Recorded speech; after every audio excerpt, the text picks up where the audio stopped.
Muy buenos días, damas, caballeros y colegas todos. Para nosotros siempre es satisfacción tener que presentar en estos honorables viernes geocientíficos algunos alcances, en este caso sobre el laboratorio de petromineralogía. Como parte y en el marco de la difusión, en este caso, este tema tiene como objetivo, primero, hacer un refrescamiento, un recuerdo, una ratificación, digamos, de los conocimientos en marco a lo que se ha planteado el día de hoy, y por otro lado, para los profesionales que todavía no lo conocen el tema, será el punto de inicio para iniciar esta nueva forma de entender la interpretación. Además, invitarlos, si es que hubiese algunas dudas posteriores, a participar directamente con los propios miembros de este laboratorio de petromineralogía a profundizar mayormente el conocimiento. Entonces voy a presentar a la ingeniera Ana Luz, Anita para nosotros, para que realice su presentación. Muchas gracias.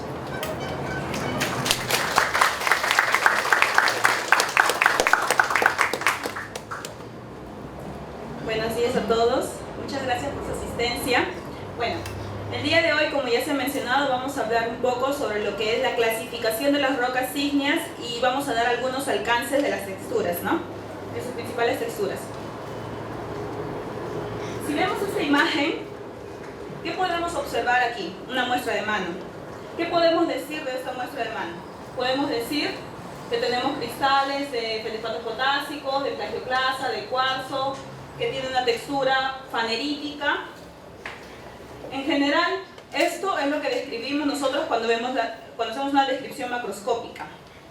Sin embargo, si lo vemos al microscopio, podemos observar aquí los cristales que hemos visto en macro, como la plagioclasa, los feldspatos potásicos, la biotita, los anfíboles. Pero ¿qué es lo que pasa? Si se han dado cuenta, esta imagen, esta fotomicrografía, representa en realidad 2 por 1 pulgada de toda la muestra de mano. Y esta muestra de mano representa una parte de todo el afloramiento que ustedes ven en campo. Entonces tenemos que tener mucho cuidado al momento de muestrear, porque la clasificación que nosotros vamos a dar en el laboratorio de petromineralogía va a depender de cómo ustedes han muestreado y han traído, y la representatividad que va a tener esta roca para el afloramiento, ¿no? Entonces, si la clasificación que nosotros damos a esta roca a través de esta fotomicrografía, a través del estudio petrográfico, en realidad va a ser válida siempre y cuando el muestreo sea correcto. Pasemos a hablar un poco sobre las terminologías. Hemos escuchado diferentes nombres que le dan a los tipos de roca, ¿no? Por ejemplo, tenemos diorita porfirítica, pórfido andesítico, pórfido diorítico, leucotonalita porfirítica, stock porfirítico. Entonces, ¿qué nos imaginamos cuando vemos o cuando leemos cada uno de estos tipos de roca? ¿Qué nos podemos imaginar? Si hablamos de diorita porfirítica, nos imaginamos diorita, estamos en un intrusivo. Y porfirítica, estamos hablando de que tiene una textura porfirítica. O sea, nos imaginamos fenocristales sobre una matriz. Y si hablamos de pórfido andesítico o pórfido diorítico, ¿cuál es la diferencia de decir pórfido diorítico con diorita porfirítica? Entonces, vayamos al hecho de que nosotros en el laboratorio de petromineralogía clasificamos o damos la nomenclatura de pórfido a las rocas que son hiparizales. Entonces, pórfido diorítico para nosotros significa fenocristales sobre una matriz bien desarrollada. Y pórfido andesítico, o sea, en el caso de pórfido diorítico tirando para el intrusivo y el pórfido andesítico tirando para el volcánico en este caso. Si vemos aquí este nombre, leucotonalita porfirítica, ¿qué cosa queremos decir con leucotonalita porfirítica? Vayamos a desmembrar un poco el nombre. Leuco, hablamos sobre el índice de color que tiene, leucócrata en este caso. Tonalita, bueno, nos referimos al intrusivo, y porfirítica por la textura. Y stock porfirítico, en este caso estamos hablando stock, nos referimos a la estructura como tal, y porfirítico por la textura. En este caso, en stock porfirítico no estamos diciendo qué composición tiene, solamente estamos hablando de la estructura y la textura. La composición puede ser diorita, granodiorita, dependiendo. Ahora, ¿cuál de estas terminologías es la correcta? cuál es válido, cuál es no válido. ¿Podemos decir que alguna de estas es válida o no válida? En realidad no, porque son diferentes tipos de clasificaciones y depende del usuario qué cosa es lo que quiere enfatizar al momento de dar el nombre a la roca. Nosotros le vamos a presentar aquí cuál es la clasificación que utiliza el Laboratorio de Petromineralogía para dar el nombre a las rocas. Pero antes vamos a ver los diferentes tipos de clasificación que existen. Clasificación química, clasificación modal y clasificación normativa.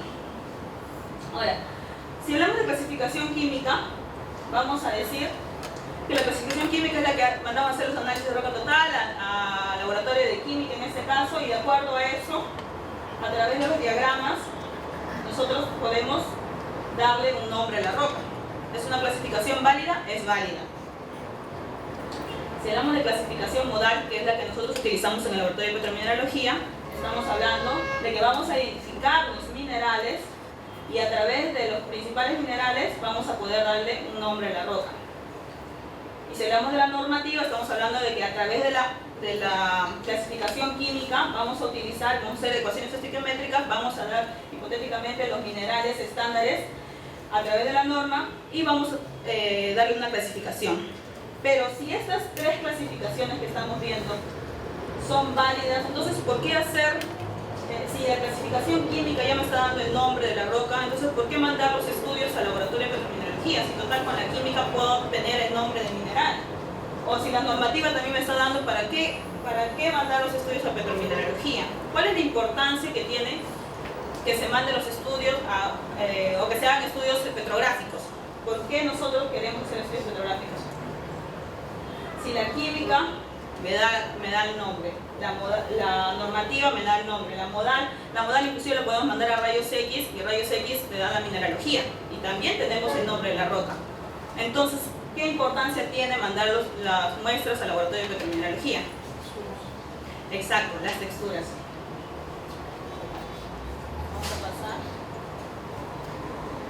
Vamos a pasar a hablar un poco. Después hablamos de las texturas, primero vamos a ver un poco sobre la clasificación modal que tiene la roca zinc, ¿no? En nuestro caso, nosotros en el laboratorio de petromineralogía lo que utilizamos es diagramas para clasificar a la roca. Tanto en las rocas intrusivas, que tenemos la clasificación, el diagrama de Sterkheisen, que nos permite identificar a través de los minerales, cuarzo, feldespato potásico y plagioclasa, nos permite dar un nombre a la roca. Y para el caso de las rocas ultramáficas, esto de aquí, cuando los minerales, cuarzo, feldespato potásico, plagioclasa son mayor al 10%. Si son más máficos, entonces vamos a esa clasificación aquí. Lo mismo ocurre para el caso de las rocas volcánicas. Pero en el caso de las rocas volcánicas hay una limitación. ¿Por qué? Porque las rocas volcánicas, como ustedes saben, han sufrido un enfriamiento muy rápido al momento de su formación y muchas veces encontramos vidrio. El vidrio va a permitir o nos va a dar otra composición a la roca. Entonces, si hacemos nosotros un estudio petrográfico de rocas volcánicas, tenemos que tener en cuenta que si yo al microscopio observo cuarzo, feldespato potásico, plagioclasa y tengo vidrio, no puedo dar, esa clasificación que yo voy a dar va a ser relativa, no puedo dar una descripción exacta. ¿Por qué? Porque el vidrio va a tener una composición y esa composición va a alterar la clasificación que yo le estoy dando. Entonces lo ideal es hacer un análisis químico. En el caso de las rocas piroclásticas ocurre lo mismo. Nosotros en el laboratorio de petromineralogía, nosotros no utilizamos o no podemos decirle esta es una toba dacítica o esta es una toba riolítica o esta es una ignimbrita riolítica. No puedo decir eso. ¿Por qué? Porque nosotros no tenemos los análisis químicos de la roca. Porque ustedes saben que el vidrio nos va a permitir dar la composición, ¿no? En este caso. Entonces, ¿para qué mando a hacer las tobas, las ignimbritas? ¿Para qué mando a hacer entonces el estudio petrográfico al laboratorio de petromineralogía? ¿Cuál es el objetivo de hacerlo? Bueno, muchas veces en el caso de las tobas es para ver los fragmentos líticos, cómo se encuentran, de qué naturaleza son esos fragmentos líticos. Puede ser naturaleza volcánica, sedimentaria, metamórfica, entre otros. ¿Y las rocas hipoabisales? ¿Qué son las rocas hipoabisales? ¿Qué hablamos de rocas hipoabisales? ¿Cómo se da el nombre de las rocas supravisales? Bueno, las rocas supravisales son aquellas rocas que están en la transición de volcánicos e intrusivos. Y la nomenclatura que se les da básicamente es, de acuerdo a la IUGS, lo que se dice es que se antepone el término pórfido y se agrega el equivalente composicional. Es decir, pórfido y el nombre inclusivo, pórfido granítico, pórfido tonalítico, pórfido graviorítico. Y para el caso de los volcánicos ocurre lo mismo, pórfido andesítico, pórfido riolítico, pórfido dacítico, ¿no? Esta es la manera que nosotros empleamos al momento de dar un nombre a la roca y es lo que ustedes pueden ver en los informes que nosotros les enviamos a cada uno. Vayamos a hablar un poco sobre las texturas, que es lo más importante que se hace en el laboratorio y para lo cual sirve un estudio petrográfico en realidad. Bueno, en el caso de las rocas intrusivas, podemos ver aquí, tenemos fotomicrografías que nos indican, en este caso de aquí, esta muestra de aquí es una roca, es un granito que tiene una textura granular alotriomórfica. Y esta de aquí es una diorita con una granular y pineomórfica. Si se dan cuenta, alotriomórfica, vamos al hecho de que los cristales que se encuentran aquí en esta muestra son más anhedrales, y si vamos al pineomórfica, sus cristales son euhedrales. Obviamente, en las texturas intrusivas, esas son las texturas generales que estamos dando. Existen texturas especiales como la gráfica, la pertítica, la miomequítica, y esas texturas tienen un significado, o sea, ¿por qué es que ocurren esas texturas? En el caso de las volcánicas, tenemos las rocas, por ejemplo, este de aquí, la roca andesítica, en nícoles cruzados, en nícoles paralelos, y podemos observar aquí qué textura tiene, en este caso, no se logra distinguir bien, pero su textura es traquítica, si se puede notar. Porfirítica, porque vemos fenos, y su matriz traquítica. En el caso de las rocas piroclásticas, aquí vemos dos muestras de todas de cristales en este caso, y aquí vemos un fragmento de pómez, un fragmento de vidrio. Y los cristales normalmente en las rocas piroclásticas, como se ven al microscopio, generalmente son fragmentos de cristales. Están subangulosos, en algunos casos subredondeados, dependiendo de cómo es que se han formado. Y vemos aquí las rocas hipoabisales. Como les dije, las rocas hipoabisales pueden ser tanto tirando para el intrusivo como tirando para el volcánico, ¿no? Aquí tengo ejemplos solamente de intrusivos. Más adelante voy a mostrar ejemplos que tengo de rocas hipoabisales tirando para los volcánicos. Por ejemplo, aquí un pórfido cuarzodiorítico. Este pórfido cuarzodiorítico vemos fenos sobre una matriz bien desarrollada de cuarzo. Acá están los anfíboles y las plagioclasas. Y un pórfido granítico con la textura obviamente es porfirítica, y aquí vemos un decrecimiento tipo gráfico, ¿no?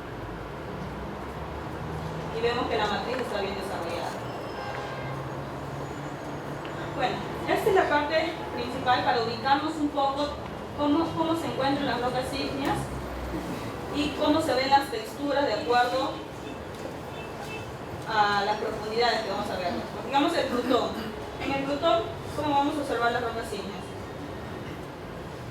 Esta de aquí, por ejemplo, su textura sería granular y pineomórfica, porque vemos algunos cristales que están bien formados, y aquí, como en el caso anterior, es una granular alotromórfica, ¿no? En ambos casos corresponden a muestras de granito. Aquí vemos con mayor aumento, estos son los feldespatos potásicos, que estamos aquí, las plagioclasas, las biotitas y los anfíboles. Y aquí vemos un feldespato potásico que aparentemente tiene acá una textura pertítica muy leve, cuarzo, y por aquí algunas biotitas. Pero vayamos a la parte de los hipoabisales, las intrusiones hipoabisales. Este sector de aquí va a representar a lo que están ligados a la parte intrusiva.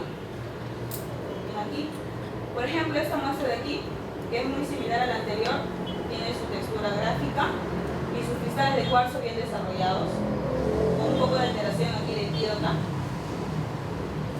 Aquí inclusive es mucho más definido la matriz. La matriz, ustedes pueden observar, los cristales de cuarzo están mucho más desarrollados. Tenemos acá las plagioclasas, los anfíboles y la biotita. Y en este caso, ¿qué parece? Parece una roca volcánica, ¿no? Si vemos fenocristales y la matriz no la vemos tan desarrollada con respecto a las anteriores. Con las anteriores se veía bien definida la matriz. ¿Qué es lo que pasa? Acá las texturas especiales son los que nos van a dar a nosotros la clave para poder identificar y determinar si pertenecen tanto a los pórfidos intrusivos como a los pórfidos volcánicos. Por ejemplo, en este sector de aquí, ¿qué textura vemos? Puede ser una textura gráfica, puede ser una textura química, ¿no? Tendríamos que darle un zoom para poder observar bien. Pero ya decir una textura gráfica o decir una textura química nos está indicando que ya estamos situados más cerca al intrusivo. Entonces, esta muestra de aquí nos va a permitir decir que es un pórfido ligado a la intrusión. En este caso es un pórfido cuarzo mosodiorito. Vayamos a ver los que están ligados a la parte de los volcánicos. Puedo observar aquí. Por ejemplo, en esta muestra veo fenocristales sobre una matriz un poco menos desarrollada. Si bien es cierto, vemos la escala aquí es 5 milímetros, pero en esta muestra de aquí, que ya la escala es 1 milímetro, podemos ver aún los cristales. En ambos casos son andesitas, pórfido-andesíticos. Y podemos ver los cristales de plagioclasa y los ferromagnesianos, que en este caso son piroxenos, ¿no? Que están acá. Vayamos al caso de los volcánicos. En los volcánicos ocurre algo podemos clasificar tanto a las lavas, que es este caso que estamos viendo, como a las rocas piroclásticas. En el caso de las lavas, tenemos las lavas, este de aquí que tiene una textura porfirítica, si se dan cuenta su matriz es muy fina, son microcristales menores de 0,1 milímetro aproximadamente, pero es textura porfirítica. Pero si yo veo esta lava de aquí, también en este caso es una vasita, también tiene textura porfirítica y también su matriz es muy fina. Entonces, ¿qué podemos decir? ¿Qué podemos decir de esta con respecto a la otra? Si ambas tienen textura porfirítica, su matriz en ambos casos es muy fina. Entonces, en muchos casos ustedes han observado en nuestros reportes que nosotros ponemos andesitas porfiríticas. ¿Por qué decimos andesita porfirítica? Porque, bueno, andesita por la clasificación y porfirítica, más que todo nos referimos a la textura que tiene. ¿Cuándo llamamos que es textura porfirítica? O cuando hacemos hincapié que la textura es porfirítica, cuando el porcentaje normalmente de los cristales es mucho mayor a la matriz, ¿no? Como en este caso se puede observar.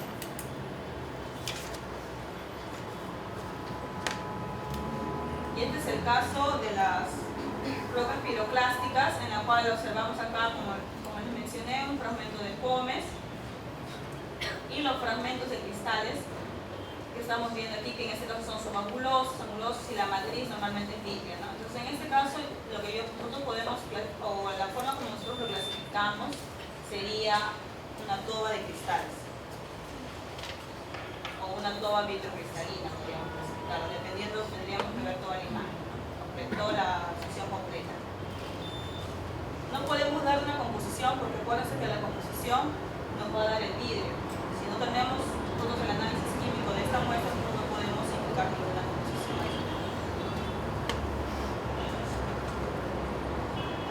Bueno, esa es toda la presentación.